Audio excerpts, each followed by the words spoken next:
E pra të nderuar ndjekës të dashur, ja ku po ritakohemi sërish me mua Tirona Lili në kanalin Monitor TV për të sjellur pranë jush ngjarjet më interesante dhe lëvizje të shumë pritura të juajt nga artistët tuaj të preferuar. Dhe pikërisht në këtë minutazh do t'ja kushtojmë vetëm atij.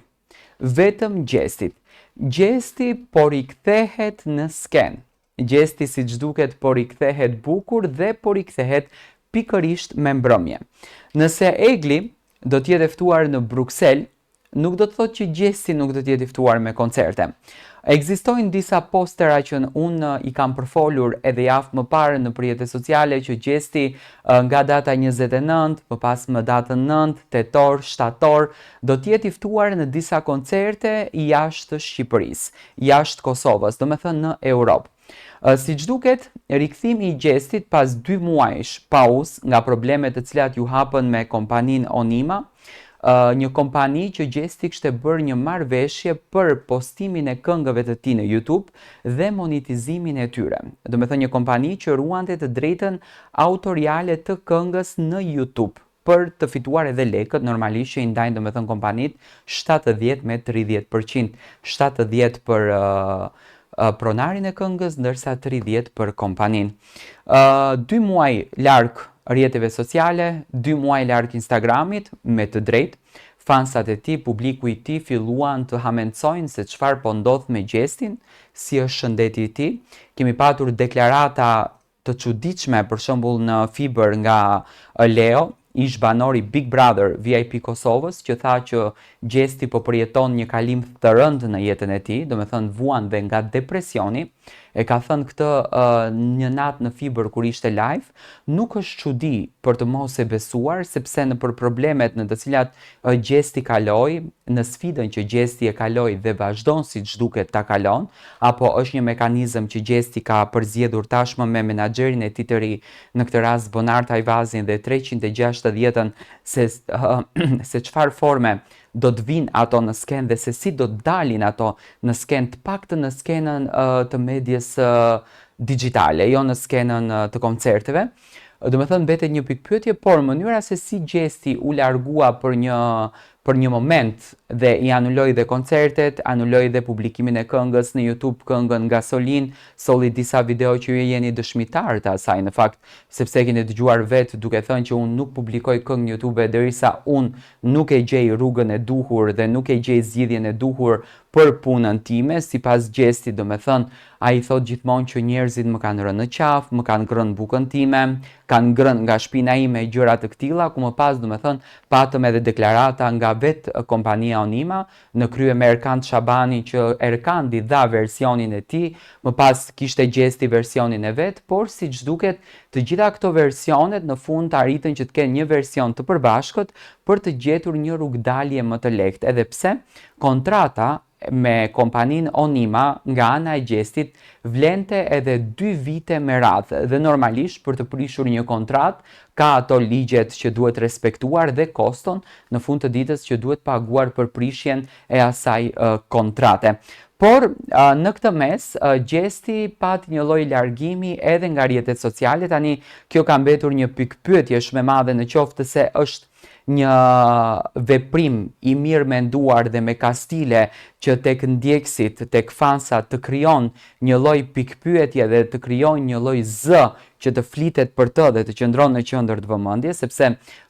reklamat janë të ndryshme dhe forma e tyre është e ndryshme e marketingut, apo thjesht është Gjesti ai i cili vërtet kaloi një krizë shumë të madhe psikologjike, shpirtërore, e cila do me thënë Gjestin e rëndoi aq shumë sa që të mbyllej në vete, të qëndronte në shtëpi dhe të jepte kohë vetes për të menduar dhe reflektuar më ndryshe, ishte përzgjedhja që Gjesti kishte bërë. Por, siç duket tashmë Gjesti ka marrë veten fort, është rikthyer, ka kaluar atë krizën shpirtërore që e ka patur nga mendimet, nga situatat, sepse ndonjëherë fatkeqësisht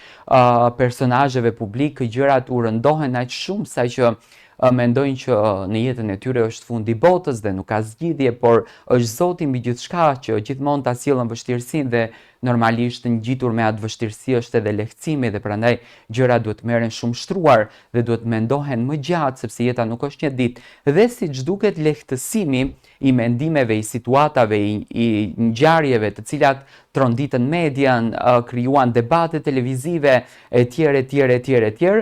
tashmë po vjen drejt përfundimit dhe gjesti po i rikthehet ëndrrës së tij, po i rikthehet dëshirës së tij, nga që gjesti në shtëpinë e Big Brotherit na ka treguar të gjithëve dhe nga historia e tij kemi mësuar se gjesti ka luftuar pafund për ëndrrën e vet dhe për ta çuar këtë ëndër deri në fund, gjestit akoma edhe sot nuk i besohej në për koncerte kur dilte që gjesti ka ndërtuar gjithë këtë imazh të madh, domethënë ka marrë gjithë të popularitet. Siç duket, gjesti tashmë ka vendosur rikthimin e tij. Dhe rikthimi do të jetë në për koncerte. Shqiptarët e Europës do të kenë fatin përsëri të shijojnë atë energjinë, ato emocionet e bukura dhe atë kënaqësinë që gjesti falte në koncertet e tij organizuar për të gjithë shqiptarët kudo që jetojnë. Normal që gjesti nuk ka ndenjur kot, ai ka punuar, ka vepruar, kënga Gasolin nuk ka një datë, nuk ka një deklaratë nga ana e gjestit apo nga ana e 360 se kur do të vi, si do të vi dhe në çfarë forme do të vi, ndërsa nga ana tjetër, do me thënë, kemi gjestin i cili ka punuar dhe këngë tjetër, mua më vjen shumë keq sepse kënga Gasolin ishte edhe një bashkëpunim që krijoi një hamendësim shumë të madh. Shqiptarët mendonin që është me Dafina Zeqirin, është me Dhurata Dorën, është me Tajnën, është me Rais Trefin, është me Eglitako, do me thënë ka patur shumë hamendësime për këngën Gasolin që vetë gjesti e ka deklaruar si një bashkëpunim këtë këngë, por siç duket kjo kënga tashmë ka mbetur në një pikpyetje të madhe se kur do të publikohet, por rëndësi ka që 360 po starton me koncerte kundër drejt gjestit dhe jam shumë i bindur që koncertet do të kenë tashmë një vizion krejtësisht ndryshe, do të kenë një pamje krejtësisht ndryshe dhe jam shumë i bindur që do të jenë tepër të investuara sepse në binat apo në skenat e njohur në gjuhën popullore ku ka dalur gjesti kanë qenë skenat gjigante, do të thënë tepër të investuara. Kështu që gjesti nuk i ka publikuar këto postera akoma në Instagramin e tij, do me thënë akoma nuk vazhdon të jetë aktiv. Besoj që në momentin që do të afrohet data aty ku gjesti është i ftuar do të publikon posterat e vet, por në qoftë se ne do të futemi në YouTube edhe do klikojmë emrin e gjestit, këngët e gjestit do dalin në kanale të ndryshme. Do me thënë është një pikpyetje që YouTube në fakt nuk e toleron dhe zakonisht kur ti ke kontratë me një kompani nuk ta toleron që kënga të del në për kanale të ndryshme, i bie që gjesti do me thënë këtë ka patur problem shumë të madh dhe me sa unë e kuptoj nuk është vetëm problemi i onimës, por janë gjërat e tjera të përfshira, por gjithsesi gjesti